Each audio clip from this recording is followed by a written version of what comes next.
आप सबको जोहार और नमस्कार। मैं हूं अभिषेक और आप देख रहे हैं अबुआ झारखंड न्यूज। समय हो चला है झारखंड की सभी प्रमुख खबरों को जानने का और उनसे अपडेट होने का, तो वीडियो को लाइक और चैनल को सब्सक्राइब करना ना भूलें। झारखंड मुक्ति मोर्चा के अध्यक्ष बने हेमंत, शिबू सोरेन को चुना गया संस्थापक संरक्षक। झामुमो के लिए मंगलवार का दिन ऐतिहासिक रहा। शिबू सोरेन को संस्थापक संरक्षण और हेमंत सोरेन को केंद्रीय अध्यक्ष चुना गया।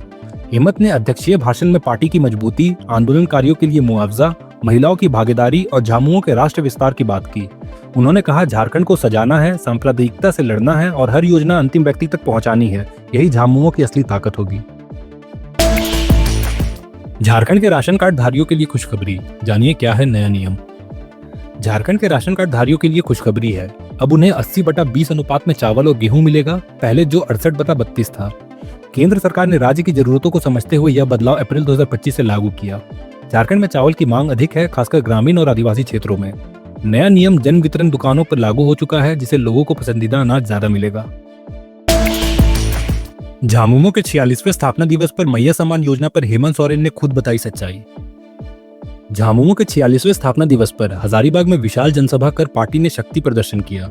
मुख्यमंत्री हेमंत सोरेन ने भाजपा पर हमला बोलते हुए कहा कि अगर जेल नहीं भेजा जाता तो लोकसभा में भी भाजपा को हार मिलती। उन्होंने मैया सम्मान योजना में ठगी से सावधान रहने और वृद्धा पेंशन में लापरवाही पर कार्रवाई की बात कही। अब सरकार आपके द्वार शिविर गांव स्तर पर आयोजित होंगे। जैक रिजल्ट 2025, 8वीं और 9वीं के रिजल्ट में लापरवाही, 3213 स्कूलों ने अपलोड नहीं किए marks. Jharkhand academic council JAC की 8वीं और 9वीं कक्षा की परीक्षाओं के मूल्यांकन में 3213 स्कूलों में लापरवाही सामने आई, जिनमें निर्धारित समय सीमा के बावजूद छात्रों के अंक पोर्टल पर अपलोड नहीं किए गए। समय सीमा पहले 30 मार्च थी, फिर 12 अप्रैल तक बढ़ाई गई और अब अंतिम तिथि 18 अप्रैल तय की गई है। जैक ने लापरवाह स्कूलों के प्रधानाध्यापक से जवाब तलब किया है और चेतावनी दी है कि इसके बाद आवेदन स्वीकार नहीं होंगे। झारखंड के 8 शहरों में घर लेना होगा आसान, लिस्ट में रांची और धनबाद का भी नाम। झारखंड सरकार 8 शहरों रांची, जमशेदपुर, धनबाद, बोकारो, देवघर, हजारीबाग, चाईबासा और लोहरदगा में स्मार्ट सिटी की तर्ज पर टाउनशिप बसाने जा रही है। इन टाउनशिप में चौड़ी सड़कें, स्कूल, अस्पताल, पार्क और डिजिटल इंफ्रास्ट्रक्चर जैसी सुविधाएं होंगी। पहले चरण में 100 एकड़ भूमि पर काम शुरू होगा। सरकार का लक्ष्य 1 लाख किफायती आवास बनाना है, ताकि हर जिले में व्यवस्थित शहरी विकास हो सके। CM school of excellence Dumka में कक्षा 11वीं के लिए नामांकन शुरू, जाने कैसे करें apply. District CM school of excellence Dumka में कक्षा 11वीं के लिए नामांकन शुरू है। 16 अप्रैल 2025 से कक्षाएं शुरू होंगी और अन्य विद्यालयों के छात्र 26 अप्रैल तक ई विद्या वाहिनी पोर्टल से आवेदन कर सकते हैं। प्रवेश पत्र 29 अप्रैल को जारी होगा और परीक्षा 6 मई को होगी। 13 मई को मेधा सूची जारी होगी। यह विद्यालय गुणवत्तापूर्ण शिक्षा के लिए प्रसिद्ध है, जिससे छात्र प्रतिष्ठित संस्थानों में चयनित हो रहे हैं। पश्चिम बंगाल के हिंसा पीड़ितों ने साहिबगंज में ली शरण, बताई खौफ की कहानी। पश्चिम बंगाल के मुर्शिदाबाद जिले के शमशेरगंज में वक्फ संशोधन बिल के पारित होने के बाद हुई हिंसा में 2 हिंदू परिवारों के 13 सदस्य झारखंड के साहिबगंज में शरण लेने पहुंचे। 12 अप्रैल को करीब 500 उपद्रवियों ने जफराबाद मार्केट में गोविंद दास और उनके बेटे चंदन दास को धारदार हथियार से बेरहमी से मार डाला। उपद्रवियों ने दुकानों और घरों में तोड़फोड़ की, महिलाओं के साथ बदतमीजी की और पीड़ित परिवारों ने हिंसा से बचने के लिए साहिबगंज में शरण लिया। झारखंड की चिंता छोड़ परिवार कल्याण पर सिमटा झामुमो महाधिवेशन, बोले प्रतुल शाहदेव। भाजपा प्रवक्ता प्रतुल शाहदेव ने झामुमो महाधिवेशन को परिवार केंद्रित बताते हुए तीखा हमला बोला। उन्होंने कहा कि अध्यक्ष पद फिर से सोरेन परिवार को देना परिवारवाद का उदाहरण है। कार्यकर्ताओं की उपेक्षा और वादों की अनदेखी पर भी सवाल उठाए गए। प्रतुल ने आरोप लगाया कि अधिवेशन में विकास की बजाय मुख्यमंत्री की प्रशंसा हुई, साथ ही वक्फ बोर्ड कानून विरोध को गरीब मुसलमानों के हितों की उपेक्षा बताया गया। रक्षा राज्य मंत्री संजय सेठ पहुंचे तंजानिया, प्रवासी भारतीयों से किया आत्मीय संवाद। तंजानिया प्रवास पर केंद्रीय रक्षा राज्य मंत्री संजय सेठ ने दार एस सलाम में भारतीय समुदाय से आत्मीय मुलाकात की और उनके योगदान की सराहना की। भारतीय उच्चायुक्त विश्वदीप डे ने भी उनके प्रयासों को रेखांकित किया। सेठ ने सनातन और स्वामी नारायण मंदिरों में दर्शन पूजन कर इसे आध्यात्मिक अनुभव बताते हुए विश्व शांति की कामना भी।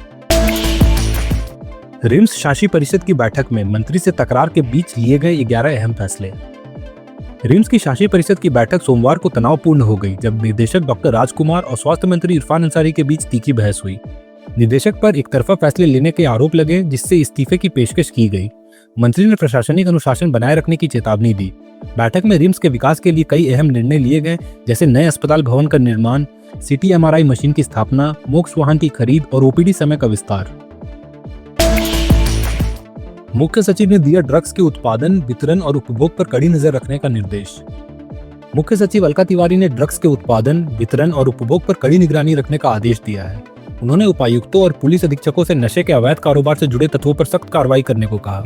साथ ही लाइसेंसधारी दवा दुकानों की सूची गृह सचिव को देने का आदेश दिया ताकि गैर लाइसेंसी दुकानों पर कार्रवाई की जा सके।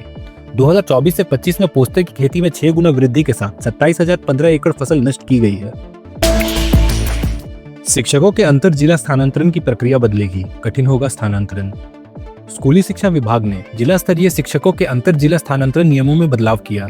अब केंद्र या राज्य सरकार में काम करने वाले कोई पति पत्नी, असाध्य रोग से पीड़ित शिक्षक, 40% दिव्यांग, 50 वर्ष से अधिक आयु वाली महिला शिक्षिका, विधवा, तलाकशुदा और एकल अभिभावक के स्थानांतरण की सुविधा मिलेगी। इसके अलावा सॉफ्टवेयर का उपयोग और पारस्परिक स्थानांतरण की सुविधा भी दी जाएगी। यात्रियों के लिए खुशखबरी, 5 फेमस ट्रेनों में होने जा रहा बड़ा बदलाव, कम होगी वेटिंग लिस्ट।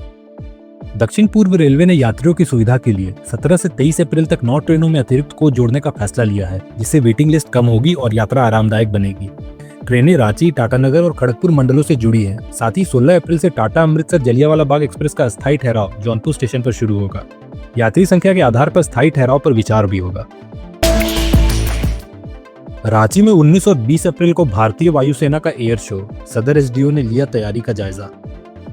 भारतीय वायुसेना का पहला एयर शो 19 और 20 अप्रैल को रांची के खोजा टोली आर्मी मैदान नामकुम में आयोजित होगा, जो झारखंड के लिए एक ऐतिहासिक अवसर होगा।